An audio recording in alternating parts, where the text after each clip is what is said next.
नमस्कार साथियों, मेरा नाम है आर.के. सिंह। संस्कृति आईएएस के सरकारी योजना एवं कार्यक्रम सीरीज में आप सभी का स्वागत है। इस सीरीज के अंतर्गत आज हम जिस टॉपिक की चर्चा करने वाले हैं वो एक मिशन है। मिशन का नाम है जल जीवन मिशन। तो देखेंगे कि आखिर एक बार फिर से ये जो जल जीवन मिशन है क्यों चर्चा में है, और इसके अलावा इस मिशन से जुड़ी विभिन्न जो बातें हैं, आखिर की ये जो मिशन है क्यों शुरू किया गया, किस उद्देश्य से शुरू किया गया, इसकी अब तक की जो जर्नी है, जो प्रगति है वो क्या रहा है, इसके बारे में जो वित्त पोषण है और आने वाले समय में या अभी इसके सामने कौन सी प्रमुख चुनौतियां हैं और उनके समाधान कैसे किए जा सकते हैं, इसके अलावा अन्य इससे जुड़े हुए जो भी महत्वपूर्ण पहलू हैं उन पर भी संक्षिप्त रूप से बात करेंगे। चलिए देखते हैं कि आखिर जो जल जीवन मिशन है आखिर ये क्यों चर्चा में है। तो देखिए, चर्चा में समझने के लिए एक न्यूज आर्टिकल लेते हैं और इसी के आधार पर हम इसे समझने का प्रयास करेंगे। देखिए, यहाँ पर न्यूज आर्टिकल क्या कह रहा है कि जल शक्ति ministry wants ₹2.79 lakh crore more for flagship water scheme panel clears half. ये चर्चा में इसीलिए है क्योंकि देखें तो जल शक्ति जो मिनिस्ट्री है, जो जल शक्ति मंत्रालय है, इसने जल जीवन मिशन योजना को पूरा करने के लिए कितना, देखिए 2.79 लाख करोड़ जो रुपए हैं वो केंद्रीय निधि की मांग की है। लेकिन अब देखें तो ये कहा जा रहा है कि ये जो बजट है, इस बजट में अब बड़ा झटका लगा है। इस कारण से देखें तो ये जो मिशन है ये चर्चा में है क्योंकि जल शक्ति मंत्रालय ने जल जीवन मिशन के लिए जो 2.79 लाख करोड़ रुपए की मांग की थी, उस मांग में से सिर्फ आधा ही मिलने की संभावना है। देखिए, इसके हाफ ही मिलने की संभावना है और इस कारण से अब इस मिशन को झटके लगने की बात कही जा रही है। इसी कारण से देखें तो यहाँ पर जो जल जीवन मिशन है, ये जो मिशन है अब चर्चा का विषय बना हुआ है। तो इसी मिशन से जुड़े हुए जो विभिन्न पहलू हैं कि आखिर इसकी पृष्ठभूमि क्या थी, कब ये शुरू हुआ, क्यों शुरू हुआ, किस उद्देश्य से ये शुरू किया गया, इसके अलावा अब तक देखें तो इसकी क्या प्रगति रही है या इसकी जो उपलब्धियां रही हैं वो क्या है, उन पर हम बात करेंगे। साथ ही हम देख लेंगे कि जो वित्तीय संदर्भ में इसका विभाजन, जो फिनेंशियल जो फंड है एलोकेशन कैसे हुआ, और सबसे महत्वपूर्ण बात है कि इस मिशन के सामने प्रमुख जो चुनौतियां हैं वो कौन सी है, उन पर हम बात करेंगे। इन सबके समाधान पर भी हम संक्षिप्त रूप से प्रकाश डालेंगे कि आखिर इसके समाधान क्या हो सकते हैं और भविष्य में इसकी क्या बातें हो सकती हैं, भविष्य में इसकी राह क्या हो सकती है, फ्यूचर कैसा हो सकता है, उन सब पर हम एक एक करके बात करेंगे। चलिए अब शुरू करते हैं।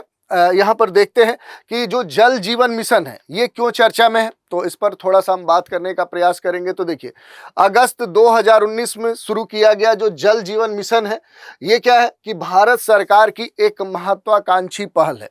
पहले हम बता दें कि ये किसकी पहल है, तो ये सेंट्रल गवर्नमेंट की पहल है, यानी केंद्र सरकार की पहल है, राज्य सरकार की पहल नहीं है।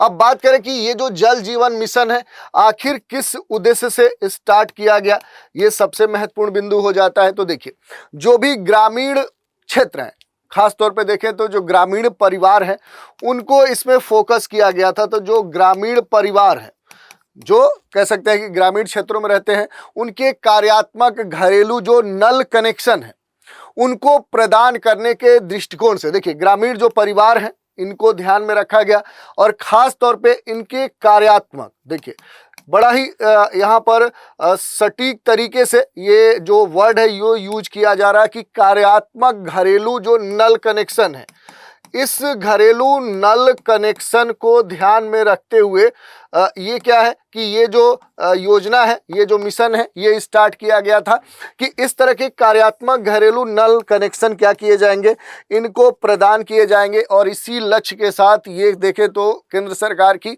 एक बड़ी ही महत्वपूर्ण महत्वाकांक्षी योजना है और जल शक्ति जो मंत्रालय है उसकी अगुवाई में इस मिशन का जो उद्देश्य है वो 2024 तक सभी ग्रामीण परिवार, देखिए ये डेटा रखा गया था कि 2000 जो पिछला अभी वर्ष बीता है कि 2024 तक देश में जो सभी ग्रामीण परिवार हैं, जितने भी ग्रामीण क्षेत्रों में जो ग्रामीण परिवार रह रहे हैं, उन परिवारों को क्या किया जाए, उन परिवारों तक सुरक्षित पर्याप्त जो पेयजल है उस तक समान सुनिश्चित पहुंच किया जाए।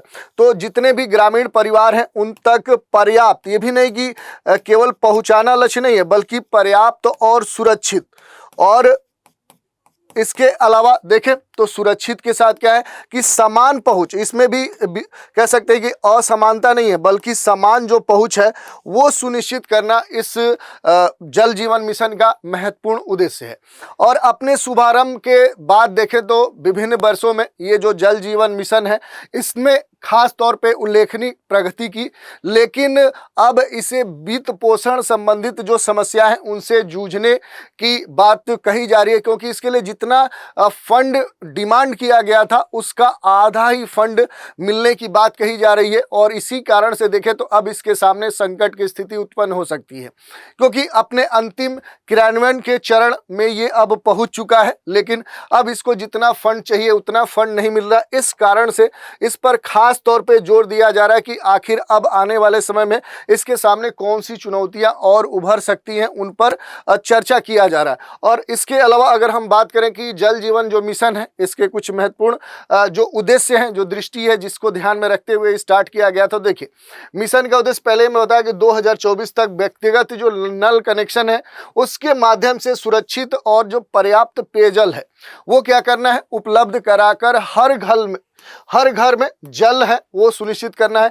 और इसी कारण से आप देखेंगे कि इसका जो टैग लाइन है वो क्या है, हर घर जल की उपलब्धता, ये इसका टैग लाइन है। उद्देश्यों की बात करें तो इसमें ये खास तौर पे कहा गया था, 2-3 चीजें इसमें जोड़ी गई थी। जो सस्टेनेबल डेवलपमेंट गोल है उसके तहत ये कहा गया था कि प्रति व्यक्ति जो परिवार है उनमें क्या है कि 55 लीटर पानी को उपलब्ध कराना, इसमें एक लक्ष्य निर्धारित किया गया था।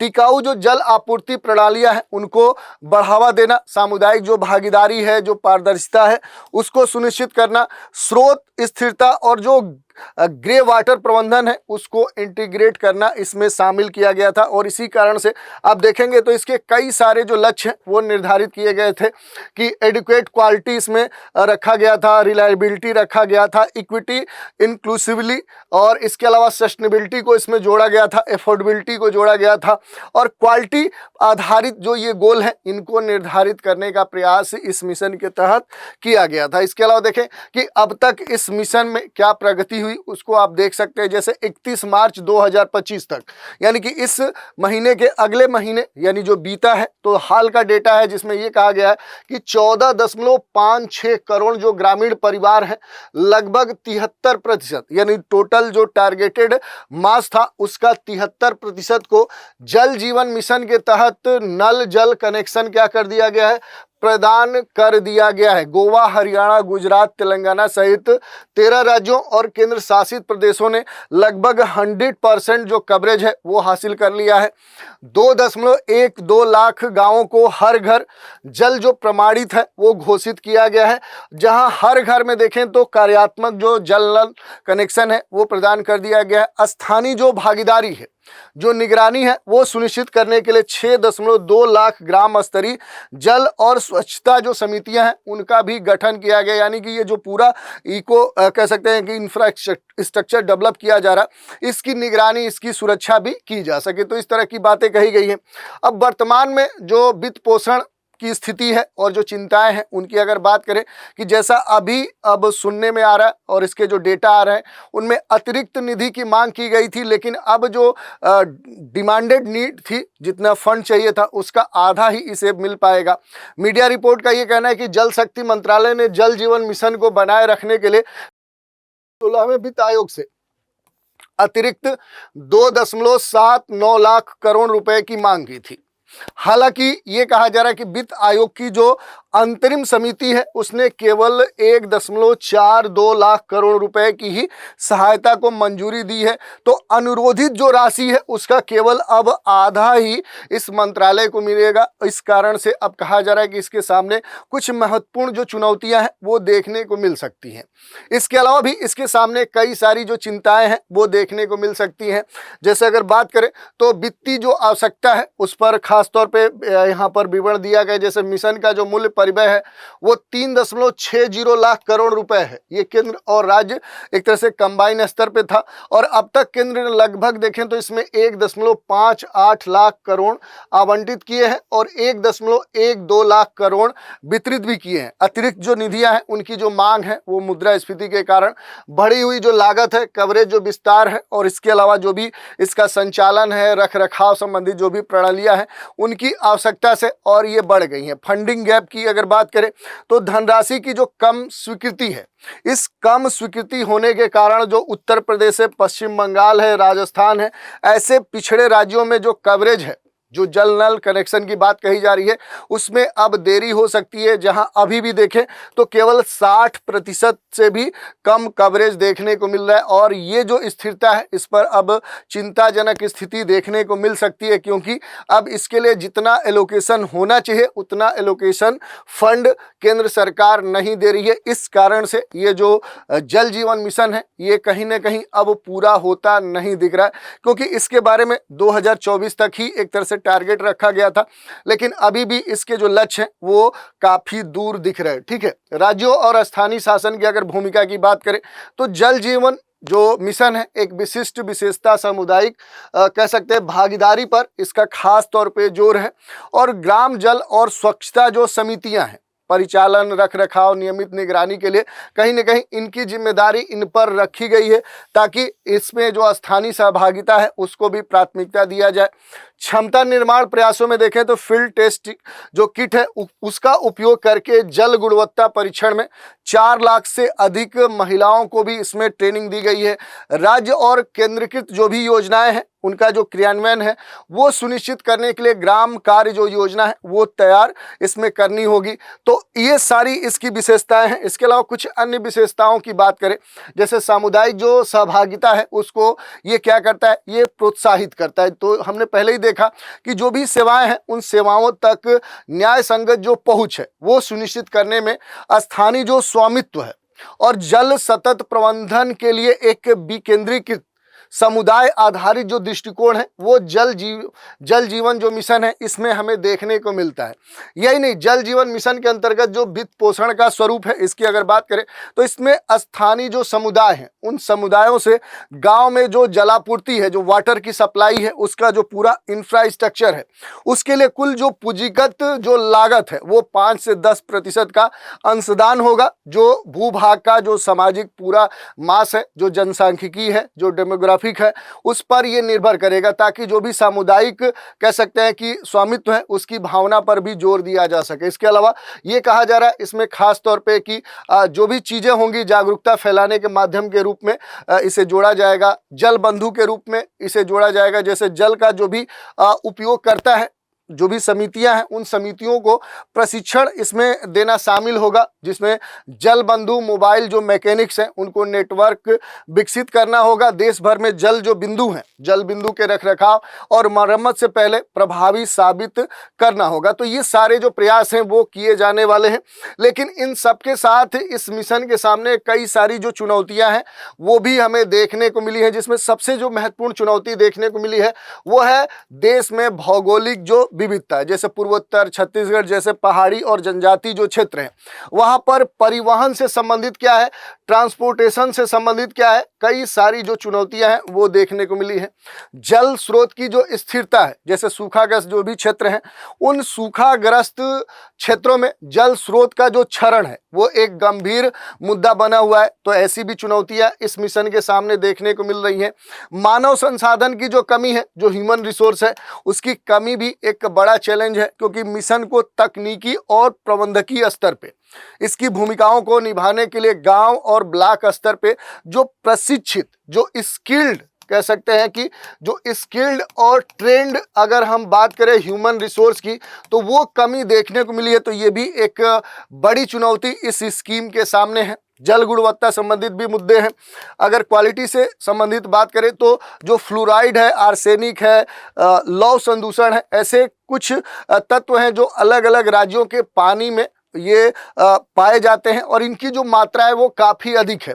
तो ये भी एक समस्या, एक चुनौती इस मिशन के सामने उभर कर आई है, जिस कारण से देखें तो एक बड़ा मुद्दा देखने को मिला। इसके अलावा देखें तो घटते हुए अगर हम बात करें तो एक और कह सकते हैं घटते हुए जो ग्राउंड वाटर है, जिसे हम कह सकते हैं भूजल जो भंडार है, जो भूजल भंडार है, ये क्या हो रहा है, ये लगातार कम हो रहा है। ये एक महत्वपूर्ण चुनौती है, क्योंकि इनमें से अधिकांश योजनाओं के लिए जो जल की आपूर्ति है, आपूर्ति करने वाले जो भी भूजल हैं, जो स्टोर हैं, वो धीरे धीरे या तो वो दूषित हो रहे हैं या फिर कह सकते हैं कि उनका जो स्टोरिंग कैपेसिटी है, जो क्षमता है, जो भंडार है, वो क्या हो रहा है, वो कम हो रहा है। तो ये भी एक बड़ा ही महत्वपूर्ण चुनौती है। तो इस तरह की कई सारी चुनौतियां हैं इस मिशन के सामने, जिनको हम देख सकते हैं। नीतिगत दृष्टिकोण और अगर आगे के कदम की बात करें कि इस पर क्या और आगे चीज़ें देखने को मिल सकती है, तो 2024 के आगे का जो पूरा फोकस जो कह सकते हैं कि बिंदु थे, उन पर अगर बात करें तो प्रारंभिक समय सीमा 2024 थी, लेकिन अब सरकार दीर्घकालिक जो जल आपूर्ति है, उसकी जो अवसंरचना है, उस पर खास तौर पे ध्यान दे रही है। उस पूरे इंफ्रास्ट्रक्चर को मजबूत करने पर पूरा सरकार का बल है।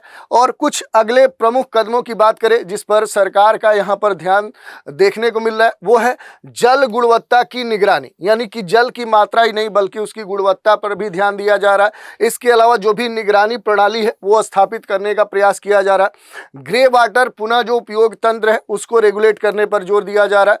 प्रचालन रख रखाव के लिए जीवन चक्र आधारित जो भी बजट है उसमें इसे परिवर्तन किया जा रहा है। एकीकृत जल सुरक्षा के लिए मनरेगा और जो दूसरी SBM 2.0 है, इसके साथ इसे अभिसरण के लिए प्रोत्साहित किया जा रहा है। इसके स्तर पर देखें तो कई सारी जो रणनीतिक सिफारिशें हैं वो भी करने का प्रयास किया जा रहा है, जिसमें कहा जा रहा है कि बहुपक्षीयता, सहायता और CSR जो साझेदारी है, ऐसे वैकल्पिक जो मार्ग हैं उनका इस्तेमाल इसमें किया जा रहा है। लक्षित जो भी सहायता है उसके साथ पिछड़े राज्यों को अब प्राथमिकता दिया जा रहा है और जल स्वास्थ्य संबंध को सुदृढ़ करने के लिए जो भी स्वास्थ्य और पोषण योजनाएं हैं उनके साथ इसे कहीं ना कहीं सुधारने का प्रयास किया जा रहा है।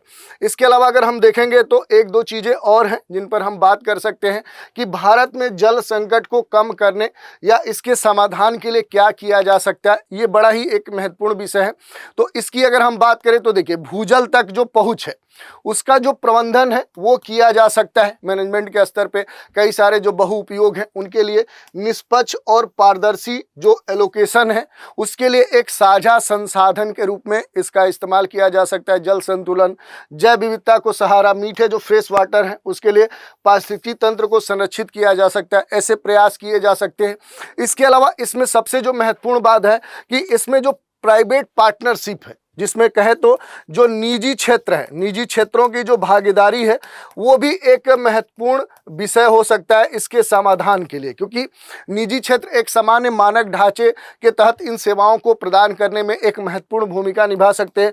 तो ये भी एक समाधान हो सकता है। यही नहीं, सामूहिक और सहयोगात्मक जो दायित्व है वो एक बड़ा प्रयास हो सकता है, क्योंकि इसमें जब तक हम सामूहिक स्तर पर प्रयास नहीं करेंगे तब तक ये जो मिशन है ये सफल नहीं होगा। क्योंकि सरल जो सावधानियां हैं जैसे रसायन से सुरक्षित तरीके से निपटना, उर्वरक का विवेकपूर्ण उपयोग करना, उपयोग के बाद नल को बंद करना, टपकते हुए जो नल हैं उनकी जांच करना, उन्हें ठीक करवाना, जल शिक्षा प्राप्त करना, उसका प्रसार करना, ऐसे जो महत्वपूर्ण विषय हैं उन पर खास तौर पे ध्यान देना होगा। तभी इस प्रकार की जो जल संकट, वाटर क्राइसिस की जो समस्या है उसका समाधान किया जा सकता है। तो ये सारी बातें हैं। इसके अलावा अगर देखें भारत में जो जल स्थिति है उसकी अगर थोड़ा सा कुछ महत्वपूर्ण डेटा की बात करें तो देखिए, भारत में विश्व की लगभग 17.6% से अधिक अब जनसंख्या निवास करती है, क्योंकि अब जो नया डेटा आएगा सेंसस का वो डेटा कुछ और होगा। तो पिछले डेटा के आधार पर ये जो आंकड़े हैं वो दिखाए गए, लेकिन विश्व के मीठे जल संसाधनों का केवल 4% ही भंडार भारत में है। जल गुणवत्ता सूचकांक के अनुसार देखें तो 122 देशों में भारत की जो स्थिति है वो 120वें स्थान पे आती है और 70% जल आर्सेनिक, फ्लोराइड, आयरन, नाइट्रेट आदि से क्या है, पहले से ही दूषित है। यही नहीं, सीवेज और जल जो अवसंरचना है शहरों की जो तीव्र निर्माण जो गतिविधियां हैं और विकास के साथ जो तालमेल है वो कहीं ना कहीं सही नहीं दिखता है, और इस कारण से कई सारी जो समस्याएं वो देखने को मिल रही है। इसके अलावा देखें तो जल संकट पे नीति आयोग का भी कह सकते हैं रिपोर्ट आया था। तो जो वाटर क्राइसिस है, वाटर जो क्राइसिस है, इस पर देखें तो जो नीति आयोग है, नीति आयोग की बात करें तो इस आयोग के द्वारा 2018 में एक रिपोर्ट क्या की गई थी, जारी की गई थी, जिसमें ये कहा गया था कि वर्तमान में प्रेजेंट की बात की गई थी कि लगभग 600, देखिए 600 मिलियन भारतीय उच्च से लेकर अत्यधिक जल तनाव का सामना कर रहे हैं, यानी कि उन्हें पर्याप्त जितनी गुणवत्ता युक्त जल की आवश्यकता है उतनी जो जल है, उतना जो जल है वो क्या है हो रहा है, वो उन्हें प्राप्त नहीं हो रहा है। और सुरक्षित जल की अपर्याप्त जो पहुंच है उस कारण से हर साल लगभग 2 लाख जो लोग हैं वो क्या हो जाते हैं, वो मर जाते हैं, उनकी डेथ हो जाती है। तो इस तरह के जो आंकड़े हैं वो नीति आयोग के द्वारा 2018 की रिपोर्ट में जारी की गई थी कि 600 मिलियन ऐसे लोग हैं जो कहीं ना कहीं कह सकते हैं कि वाटर क्राइसिस से वो क्या हो रहे हैं, जूझ रहे हैं। और भारत में 2 लाख ऐसी मृत्यु होती है, ऐसी डेथ होती है जो कहीं ना कहीं हर साल अपर्याप्त जल, दूषित जल या दूषित जल से फैलने वाली जो बीमारियां हैं उन कारण से होती हैं। तो इस तरह के आंकड़े जारी किए गए हैं। इसके अलावा अगर देखें तो एक बड़ा ही महत्वपूर्ण फैक्ट भी आपके लिए महत्वपूर्ण हो जाता है कि कब क्यों मनाया जाता है विश्व जल दिवस। तो ये आपको ध्यान देना है, कब मनाया जाता है, तो मार्च 22 यानी 22 मार्च को विश्व जल दिवस मनाया जाता है, ये भी आपको पता होना चाहिए। तो इस तरह से हमने इस पूरे जल जीवन मिशन के बारे में देखा कि आखिर ये मिशन क्यों चर्चा में है, क्यों स्टार्ट किया गया था, अब तक क्या इसकी प्रगति रही है, इसकी क्या विशेषताएं हैं, इस मिशन के सामने कौन सी अब चुनौतियां हैं, पहले कौन सी चुनौतियां हैं, इनका समाधान कैसे किया जा सकता है और आने वाले समय में ये कितना उपयोगी हो सकता है, इन सभी बिंदुओं पर एक एक करके हमने चर्चा की। तो आज के एपिसोड में इतना ही।